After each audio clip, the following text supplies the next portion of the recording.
अस्सलामुअलैकुम वरहमतुल्लाहि वबरकातुहू। नाज़रीन, मैं हूँ सैयद मोहम्मद इब्राहिम। फिर मैं आपकी खिदमत में हाजिर होता हूँ।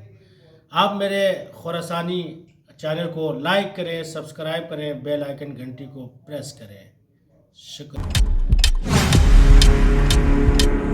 उम्मीद है कि आप लोग सब खैरियत और आफियत से होंगे इंशाअल्लाह। आज फिर मैं एक बेहतरीन अमल लेके आ गया हूँ आप लोगों के सामने।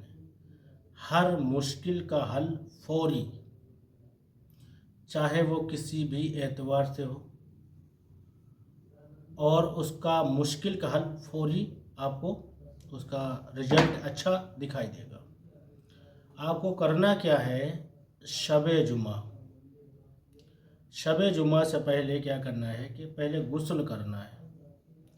गुस्ल करने के बाद आप नमाज़ पढ़ें, मगरिब इशा की नमाज़ पढ़ने के बाद शब जुमा रात में किसी भी टाइम, किसी भी वक्त आप 4 रकात नमाज हाजात पढ़ना है, और उसमें हाजत जो होगी आपकी वो फौरी कबूल होगी। अब नमाज हाजत 4 रकात है, जिसको पढ़ना है 2-2 रकात करके।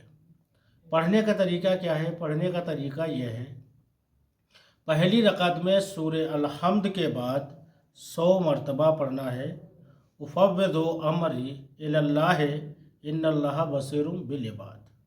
100 मरतबा आपको ये पढ़ना है।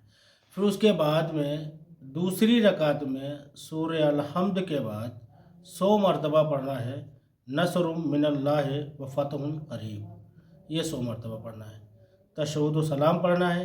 उसके बाद फिर 2 रकात की नियत करना है।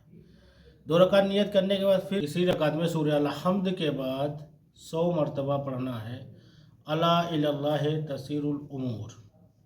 उसके बाद चौथी रकात में आपको पढ़ना है सूरे अल-हम्द के बाद 100 मरतबा इन्ना फ़तहना लका फ़तहम मुबीना।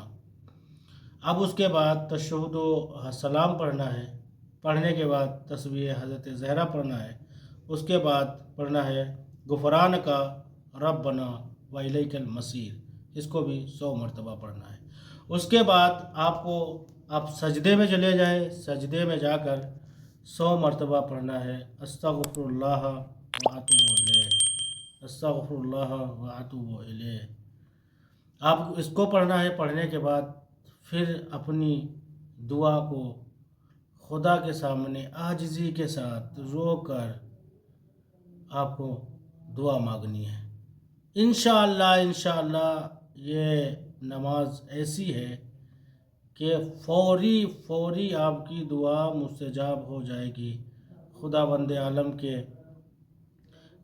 आलम की बारगाह में